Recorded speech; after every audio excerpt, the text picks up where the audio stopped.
ভাই হল এখন গরমের দিন মানে কিতা হয়েছে আপনার তোর ইনভার্টার কোনো বেলা চার্জ লয় না তো কিতা লাগি লয় না নতুন ইনভার্টার একবারে সিম্পল মানে আপনার ঠিক করতে পারবা খুব জলদি। কাগজ এখন 10 টাকা দি লইয়া আর বাদেও তো অগুন কুলিয়া খালি অগুন সাফ করে থই দিও অগুন আর দয়টা প্লাস মাইনাস চাইয়া পুরো এখন কুলিয়া আর ও দেখাই নি সিরিজ কাগজ দি তুমি পুরো সাফ করে লইও মারিও সেটা আয়রন লাগাইলে আছে মানে জিও লাগাইলে আছে মানে গরো যুন বেসেলিং যুন থাকে তে তো বেসেলিং না হইলে গ্রিজ গ্যারেজ লাগাইয়া পুরা দিও লাগাইয়া বাদে গ্যারেজ মানে দিলা ঠান্ডা থাকতো আস্তাকো কিবাজু ও দিলা দেওয়ার বাদে ও লাগানির বাদে এখন তুমি খালি খরচ টোটাল কত হইছে খরচ মাত্র 10 টাকা আর 5 টাকা 15 টাকা আর 10 টাকা তাই না বাঁচি যায় আধা আবার ওদের মানে সিরিজ কাগজ তোমাদের এক্সট্রা বাঁচিব যদি অন্য কোনো কাম লাগাইতে পারো তে তো বেশ ভালো। এখন আর তোমার ব্যাটারি পুরো এখন গরমের দিনে করে হাফ ভোল্টেজ দিলেও চার্জ হয়ে যাইব বুঝছো নি।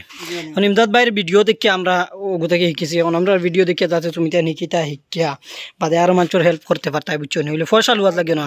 আল্লাহর দুয়াইও দেখাইন ও কাম হয়ে গেছে এগুন এখন লাগাইমু চার্জ হয়নি হাফ ভোল্টেজ আছে অন্য না দেখবা হে আমার এগু কত আসলো কত ভোল্টেজর 270 হ্যাঁ 270 এর এগু আপনারা দেখতে পারো ও নিচে লেখা আছে 270 বাস।